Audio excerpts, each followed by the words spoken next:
Bonsoir, coach. Fin de parcours pour le champion en titre. Petit bilan de votre compétition, s'il vous plaît. Un échec, tout simplement. Un mot.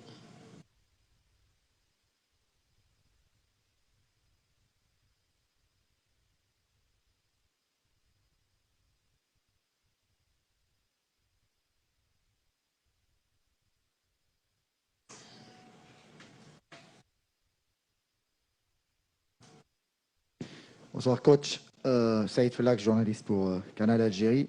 Évidemment, la déception est grande. On imagine votre frustration, vous qui aimez, comme chaque fois, gagner. Mais c'est ça le football aussi. Il arrive où on peut perdre aussi, comme aujourd'hui et comme lors de ce tournoi. C'est difficile à tête reposée, peut-être vous n'êtes pas encore... la déception n'est pas encore passée, mais j'aimerais rapidement, pas les raisons de l'échec, mais comment expliquer cette élimination dès le premier tour à l'Algérie avec toute son armada offensive qui peine à marquer et qui termine cette CAN à la dernière place malheureusement. Vous l'avez dit, difficile de faire une analyse rationnelle. Tout de suite après une aussi grande déception, on avait à cœur sur ce match-là et de rattraper un petit peu, au moins d'un point de vue comptable, si ce n'est en plus la manière de dire qu'on est présent dans cette compète et qu'elle commence aujourd'hui, chose qu'on n'a pas pu faire. À partir du moment où, depuis le début du tournoi, on ne concrétise pas nos occasions, le doute peut-être s'est installé. Les situations étaient toujours là, aujourd'hui un peu moins, entre la Côte d'Ivoire. Jamais pu marquer. Même les pénaltys, on a du mal à les marquer. Donc, on ne s'est pas montré à la hauteur de la compétition, tout simplement.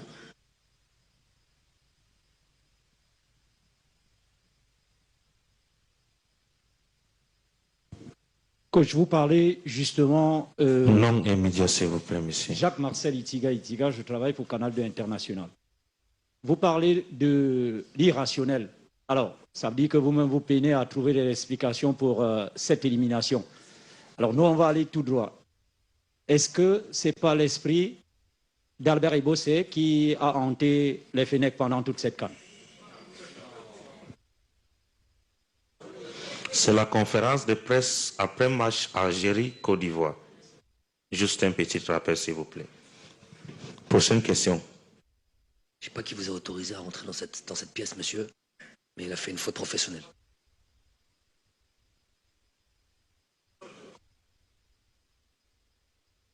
Bonsoir, coach.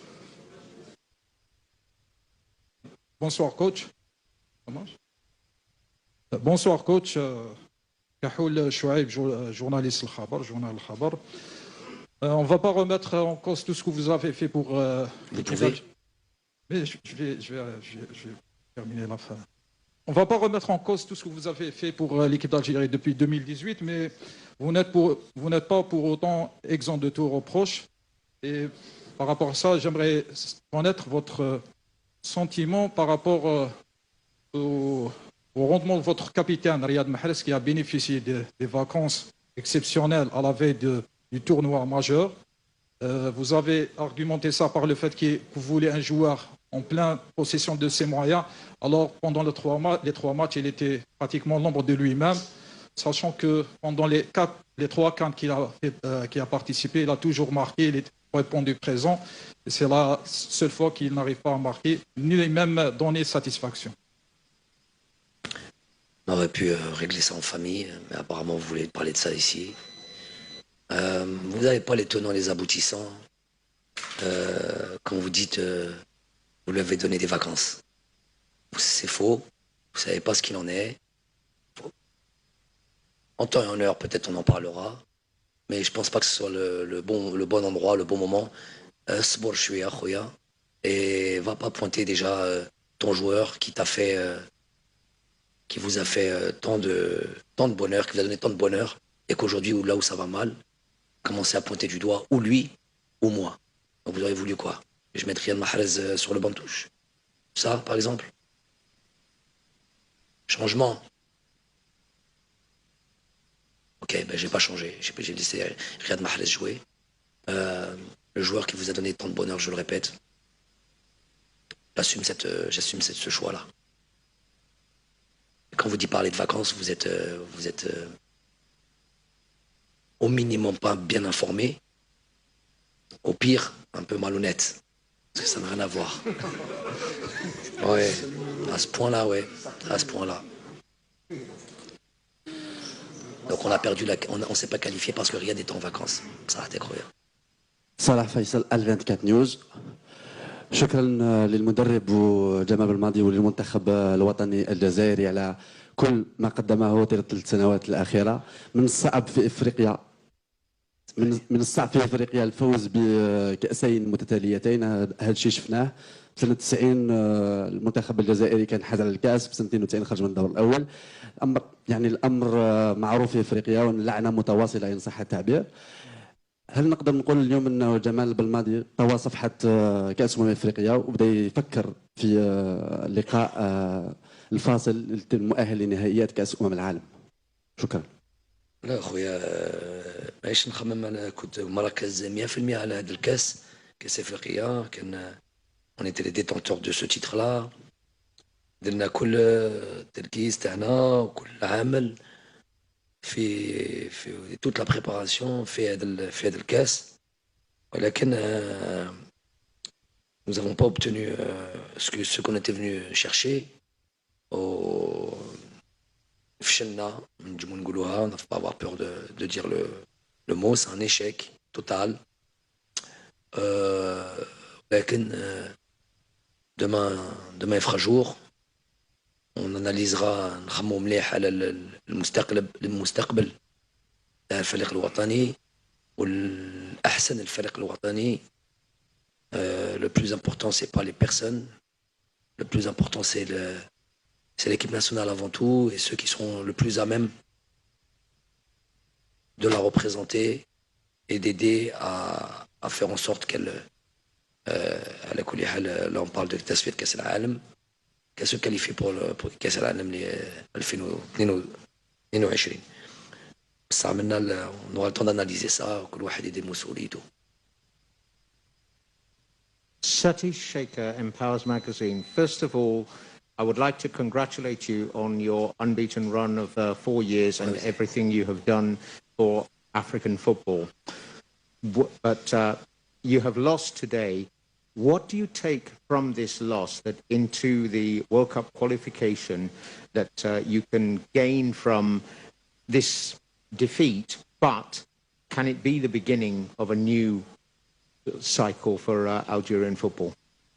It's a good question, but sorry to say that it's too early to think about what we gain, what we will, how we will use this loss or this competition or this competition that we failed already. We can say that it's too early. Of course, we will take the time to analyze what was wrong, what we have to improve absolutely and very fast, because the qualification of World Cup will come fast as well. So today is too soon. I have already, of course, some idea. I have some informations about what we didn't make good, what we could make better. Of course, obviously, there is a lot of things that we could make better, but now it's too soon to say.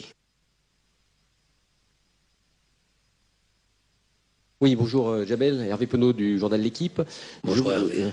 Bon, félicitations pour tout le parcours précédent. Hein. Et j'ai une question, j'aimerais savoir, j'ai eu la sensation sur les 3 matchs que physiquement vous aviez un petit peu de difficulté. Alors, quand on voit effectivement le temps qu'il faisait, l'humidité, on peut le comprendre. Est-ce que tu te dis que peut-être de ce côté-là, la préparation n'a pas été réussie comme tu aurais aimé? La préparation, elle était pour toutes les équipes un peu chaotique. Rappelez-vous que, mais j'ai dit c'est pour toutes les équipes. Chacun sa manière de se préparer. On nous dit 2 jours ou 3 jours avant la date FIFA que finalement, au lieu du rassemblement pour le 27 décembre, c'est repoussé au 3 janvier, ce qui nous fait rater pas mal de choses. On annule ce premier match amical contre la Gambie. Il y a beaucoup de joueurs covidés qui s'entraînent pas, qui restent dans les chambres, qui restent en confinement. Chose qu'on n'a peut-être pas, que certains ignorent. On n'a jamais voulu trop donner de noms, ça devient compliqué derrière ça. Si on dit, on a fait un peu de la rétention d'informations, parce qu'après ça rentre dans une machine infernale. À partir du moment où on sait qu'un joueur est covidé, c'est pas qu'on a caché ça, les gens savent.